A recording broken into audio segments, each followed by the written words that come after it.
أنفسكم النار صدق الله مولانا العظیم. ډیرو محترمو معززو مسلمانانو ورونو او په دې احتجاج کې زمونږ سره شریک زمونږ په دې درنګونو کې کار کوونکو غریبانانو ورونو زمونږ د ټرانسپورټ اسوسییشن او زمونږ د ماربل فیکټریز اسوسییشن او زمونږ د مایننګ اسوسییشن سره وابسته وو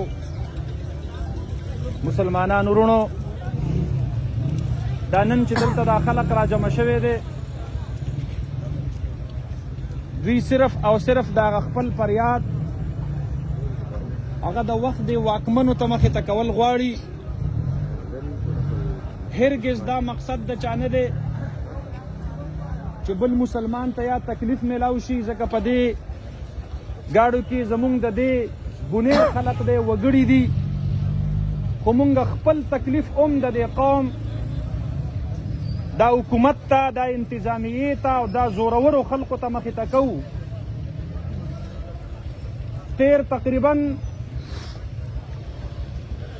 سکم 2 کاله کېدونکي دي چې دلته زمونږ د ماربل بزنس معاشي استحصال شروع دی. هغه سره بتي چې هغه به په 15 نه واخله تر 100,000 روپو پورې په لیګل طریقه باندې میلاوېده. د وا فیکټرۍ نه به راغله،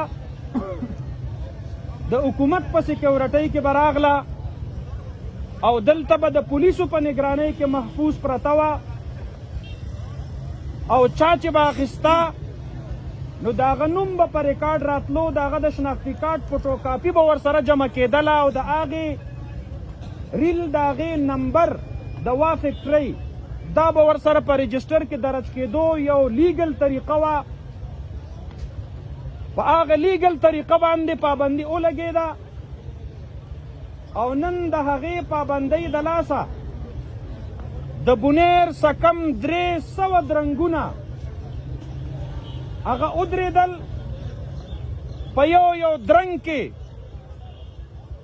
مزدوري کوونکو دیاړي کوونکو خلقو د هغې نوړۍ د خولې دا غصب شوله، په زرګونو باندې مزدوران بیکاره شو، د خلقو د کور چولې دا مړې شوې. نتیجه یې دا راووتله چې کوم د 15 نه تر 20,000 پورې میلاوېدونکی ریل به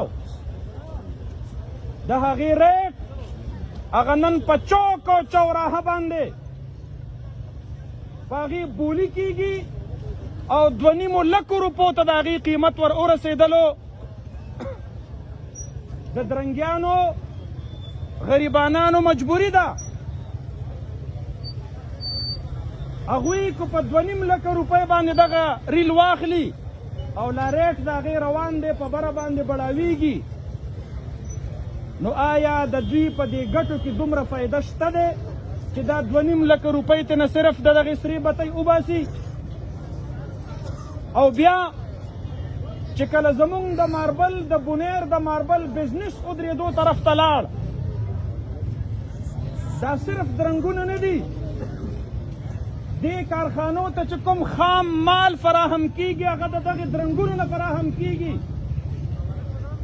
50% کارخانې دا بندې شولې، په هر یو کارخانه کې 10-12 مزدوران کار کوي، نو چې په 500 کارخانو کې 10 کسان کار کوي نو 15,000 کسان په بونیر کې دا په روزګار دي. دوی ماښام خپلو بچو له رزق روزي راوړي، هغه مزدوران هغه بیکاره شو او چې کله درنګ ودرېدلو ماربل فیکټري ودرېدله نو ورسره د ټرک کار هم ودرېدلو، د هغې ډریور هم بېروزګاره شولو، د هغې کنډکټر هم بېروزګاره شولو.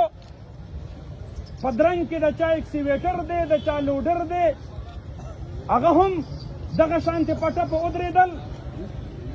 مخامخ ورته چا د چایو کیبین جوړ کړی دی، چا د ویلډ مشین لګولی دی، چا ورته کریانه سټور لګولی دی، چا ورته وړوکی هوټل لګولی دی، چا ورته د سبزۍ تړه لګولې ده او همدغه خلق راځي د درنګونو نه راکوزېږي او خپله رزق روزي د دې ځای نه اخلي او بره ځي. څوک هلته په درنګ کې پخلی کوي، څوک په بیه باندې اوبه ورخیږي. داسې داسې کونډې زنانه شته دی چې هغوی په قرضدار باندې کمپریسر یو شی بل شی اخیستی دی او هغه یې د میاشتې په کرایه ورکړي دي چې درنګ بند شو. د هغې کونډو زنانو رزق روزي هغه د دې ځای نه بنده شوله.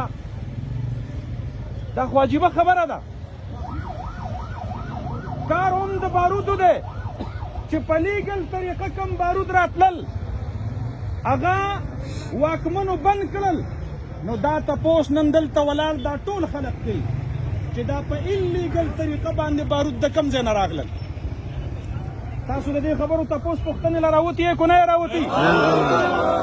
دا معمولي خبره نه ده چې په لیګل طریقه کوم څیز خرڅېدو د هغې ځای معلوم و، اغستونکی معلوم و، خرڅونکی معلوم و، وړونکی معلوم و.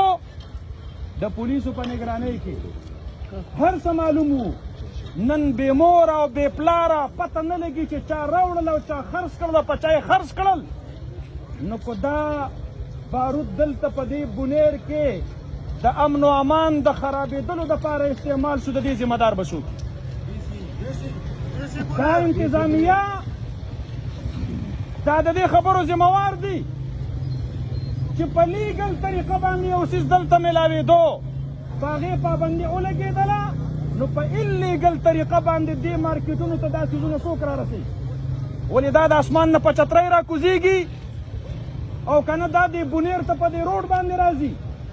دا سوال دی، دا د بونیر د قام سوال دی او دا د دې وخت د دې واکمنو نه کوي.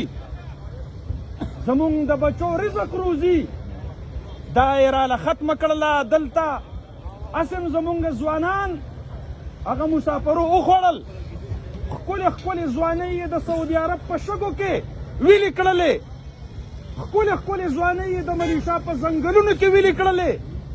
د مور او د پلار نه لرې، د بچو نه لرې، د بیبي نه لرې، د رشتهدارو نه لرې، سات سمندر پار دیاړی مزدورۍ کوي. آیا چې دا کم په دې کورونو کې دلته پاتې وو، په دې درنګونو کارخانو او په دې ټرکونو کې به یې ډریوري کنډکټري کوله، نو د دې حکومت او د دې انتظامیې دا خوښه ده چې دوی پسې بسترې ګول کړي او دوی لاړ شي مسافروله؟ د تعجب خبره ده. سټیټ ته په دې پالیسۍ کې څومره نقصان دی رونو. هغه رایلټي د بونیر چې هغه په 65 کروڑ روپۍ باندې خرڅېدله، د نن نه څو ورځې مخکې په 15 کروڑ روپۍ خرڅه شوله. نقصان د چا وشو؟ د سټیټ وشو. درنګ چې بند شو، لارۍ ودرېدله، تیل نه خرچ کېږي، نقصان د چا دی؟ د سټیټ دی. ځکه سټیټ ته چې انډایرکټ ټیکسز کوم په پټرول ډیزل باندې میلاویږي هغه بند شو. ایکسایز ډیوټي بنده شوله. دا ټیر ټوپ او د ګاډو دا سپیر پارټ چې څومره خرڅېږي حکومت ته د دې انډایرکټ ټیکسز دي، هغه بند شو. زه حیران یم چې د 3-4 کسانو د جیبونو ډکولو دپاره د پاکستان په د سټیټ په کروڑونو اربونو روپۍ په ډوبېدو روانې دي او خلک په دې خاموشه دی. لہذا مونږ او تاسو به ټول دې خبرې دپاره یو کېږو او مونږ به د دغې خپلو بچو د هغې دا نوړۍ د دقې زورورو د جیبونو نه راوباسو انشاءالله. وایي ستا په تسلسل د ستمونو ماتېدی نه شي، نو پام کوه رقیبه دا تړون د زړونو ماتېدی نه شي. او زه چې زلمی زړه لرم په فکر کې مستی لرم، چا ویل چې دا قانون د زنځیرونو ماتېدی نه شي. قام زورور دی، قام اولس زورور دی، اولس د الله نه وروستو دلته چې چلیږي اگر به د اولس چلیږي او د عوام او د قام به چلیږي. د قام مشران به د قام سره ولاړ وي، په روډ باندې به ورسره ولاړ وي، په دفتر کې به ورسره ولاړ وي، په سخته کې به ورسره ولاړ وي. انشاء الله العزیز او ما چې وړاندې غږ کله پورته کړلو په جوړ کې په جلسه کې نو تاسو ته دا خبره کومه ما ته د بعضې طرفونو نه ګیلې ښکاره شولې ما زه شکر دی د غلا اشارات خو راته میلاو شو چې د غلا په چا کې ده خو نن مو لاس تش دی خو په دغه تشو لاسو به هم د دغې ظالمانو ګریوانونو ته لاس کوو انشاءالله د بنیر د ماربل بزنس د وجې نه پاکستان ته 66% ماربل فراهم کیږي زمونږ د بچو روزي د دې سره وابسته ده زه غږ کوم د بنیر په مشرانو باندې زه غږ کوم د بنیر په اولس باندې دا زمونږ د مرګ او د ژوند فیصله ده او په دې فیصله کې به موږ د خپل قام سره په صف اول کې ودرېږو انشاءالله تاسو د ټولو انتهایي مننه او شکریه ادا کوم او چې کم وخت مو موږ ته بلنه راکوله انشاءالله العزیز د دې خاورې د یو شهري او د یو بچي په حیثیت باندې به انشاءالله د دغې خپل معاشي قتل او د دغې خپل معاشي استحصال د هغې تپوس او پوښتنه به کوو انشاءالله العزیز تاسو د ټولو یو جهان مننه ادا کوم واخر دعوانا ان الحمد لله رب العالمین